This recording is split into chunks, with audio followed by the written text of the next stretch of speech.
Hello guys, welcome to Pakistani real reaction. तो कैसे हैं आप सब? मेरा नाम है मुदस्सिर। मैं हूं बशीर। तो गाइस, जर्मनी में एस जयशंकर ने लूट ली महफिल, वेस्टर्न मीडिया को लिया आड़े हाथ। भाई साहब, सबसे जयशंकर साहब को एक चीज सबसे ज्यादा मजा देती है, वेस्टर्न मीडिया की बैंड बजाना। जब भी यूरोप में गए हैं, वेस्टर्न मीडिया को आड़े हाथ लेके उनकी अच्छी खासी बजाते हैं। और आज फिर बजाइए क्या हुआ सारा सीन। महफिल लूट लिए, जर्मनी के अंदर बैठ के जर्मनी को धोया। तो काउंट करते हैं, read one and start. As we're having this discussion, this tortured discussion, what do you think about Western democracy? What do Western ambassadors do in India? If my ambassadors did a fraction of that, you would all be up in arms.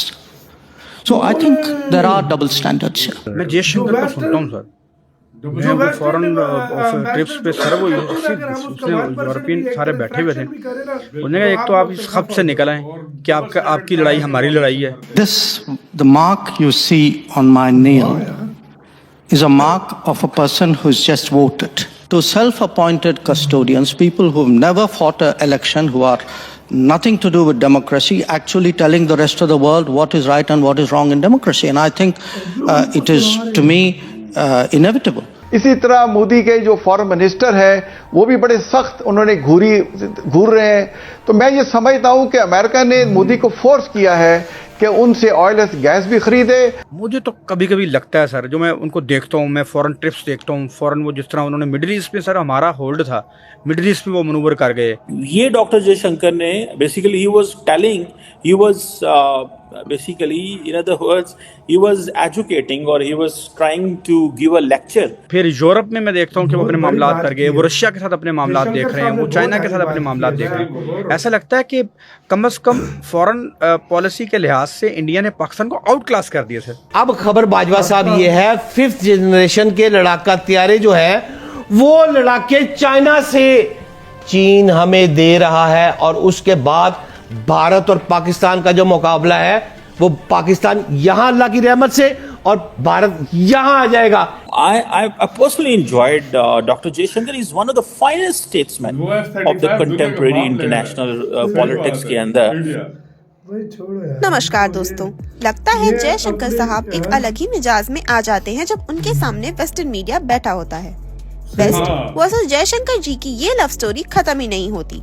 कल फिर एक बार जयशंकर जी ने western media को shut up call दिया जब उनसे ये सवाल किया गया कि वेस्ट को लेकर उनकी कैसी सोच है। कल म्यूनिच सिक्योरिटी कॉन्फ्रेंस में हमारे फॉरेन मिनिस्टर एस जयशंकर जी ने पार्टिसिपेट किया, जहां वो वेस्टर्न मीडिया को ग्लोबल डेमोक्रेसी के बारे में वेस्टर्न देशों की जो डबल स्टैंडर्ड है उस पर बात कर रहे थे। उन्होंने साफ साफ कहा कि India is world's largest democracy but still other countries interfere in our country's election and call themselves as father of democracy।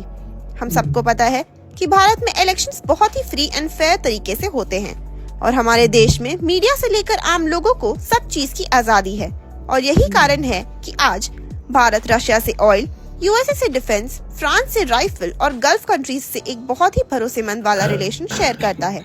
और यही बात वेस्टर्न को बहुत ज्यादा खटती है। इसी टॉपिक पर चलिए आगे पाकिस्तानी मीडिया का रिएक्शन देखते हैं।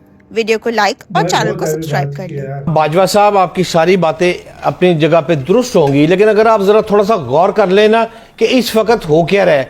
वो होता है ना, पाकिस्तान में सियासी शतरंज की बिसात बिछ गई, हुण दुनिया की सियासी शतरंज की बिसात बिछने जा रही है।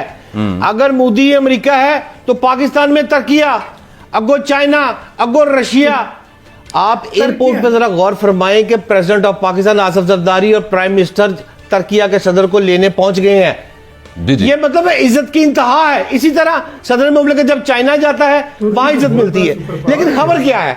खबर बाजवा साहब यहां पर ये आती है कि भारतीय वजीर आजम जो वहां पर इस वक्त गए, और भी बड़े से उनके लेन देन थे, उन पर टैक्सेस भी लग रहे हैं, लेकिन असल में जो तकलीफ है ना वो है अमरीकी सदर से मांगे जा रहे हैं 35 लड़ाका तैयारों समेत जदीद दफाई आलात भारत को मिलने की उम्मीद जो नहीं है, उसका सारा प्रॉब्लम जो है वो मसला पड़ा हुआ है। मैं यहां आपको बताता हूं बाजवा साहब हो क्या रहा है जी। अब एक साइड पर पाकिस्तान जो पहले ही फजाई तौर पर ना भारत से हमेशा ही अल्लाह की रहमत से एमएम आलम से शुरू कर ले, हुण भैन चाह दा घुट पी के साडे कोलों गए ने, अभिनंदन। अभी यहां हम खेल रहे हैं। अब क्या हो रहा है? अब खबर बाजवा साहब ये है, 5th जनरेशन के लड़ाका तैयारे जो है वो लड़ाके चाइना से चीन हमें दे रहा है, और उसके बाद भारत और पाकिस्तान का जो मुकाबला है वो पाकिस्तान यहां अल्लाह की रहमत से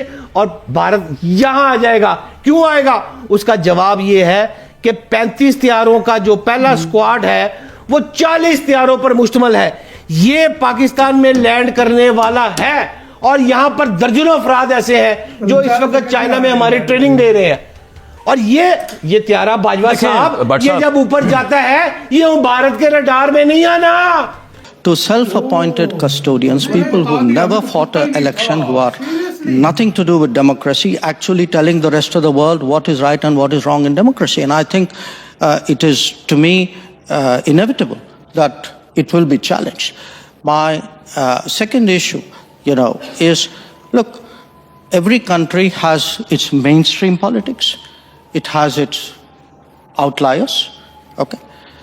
If I were to look, for example, at how much Europeans, Westerners reach out to outliers in those societies. If I were to look at what do Western ambassadors do in India, if my ambassadors did a fraction of that, you would all be up in arms. इसी के साथ हुई video खत्म।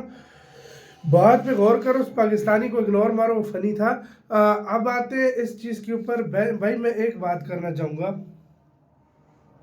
ये बात गौर करने वाली है भाई। वेस्टर्न देशों में ये अंदाज है जयशंकर साहब का, कहते हैं डेमोक्रेसी भारत की कैसी है, आप खुद देख लो। आप लोग जब इंटरफेयर करते हो, आपके एम्बेसडर जो होते हैं वो हमारी पॉलिटिक्स में इंटरफेयर करते हैं, अगर उसका फ्रैक्शन मतलब छोटे से छोटा मतलब जितना आप लोग करते हो भारत में थोड़ा सा भी मतलब थोड़ा सा हिस्सा भी अगर कर लो ना, हम आपकी पॉलिटिक्स में इंटरफेयर करें तो आपको तो चीखे आसमान सर पे उठा लोगे तुम लोग। सही बात है, तो इसमें ये कहते हैं डुअल फेसेस है, मतलब डुअल फेस है और सीधी सी बात है, उधर जाकर उनके मुंह पर ही उनको जवाब देना और वो खामोश हो जाते हैं। मजे की बात वो यूं करके सुन रहे, वो मतलब उनका चेहरे का रंग से पता चलता है ये बोल क्या गया। यूरोप वालों ऐसे सवाल ना पूछा करो, ये खुद को ही तुम लोग और पाकिस्तानी पहले तो भाई मैं तुम्हें मेरे अबे मुझे नहीं पता था स्टेल्थ वाला ऐसा जहाज होता है, स्टेल्थ जो रडार में नहीं आता। ये तो हमें नया पता चला, ये अभी इसने बताया हमें। कम से कम थोड़ा सा सोशल मीडिया देख लेते हैं। उसने बात क्या बोली है कि वो देने वाला अमेरिका नहीं है, अमेरिका का सदर खुद कह रहा है कि ले भाई हमसे, इंडिया नहीं ले रहा। इंडिया के पीछे तो फ्रांस पड़ा है, इंडिया के पीछे तो अमेरिका पड़ा है, इंडिया के पीछे तो रशिया पड़ा है, इंडिया के पीछे तो यूके पड़ा है। कि बहुत अच्छी बात है पाकिस्तान को मिल रहा है यार, बहुत अच्छी बात है, अच्छी बात है। अच्छा मतलब फाइटर जेट हमें मिल जाएगा, लेकिन जो रियलिटी है फैक्ट पर बात करो ना। तुम्हें पता नहीं किसने उर्दू से जाकर तुमने पंजाबी लेवल ही अजीब है यार। तो आपका कैसे कहना है, अपनी राय बता रहा, अपना बहुत ज्यादा ख्याल रखना तो है।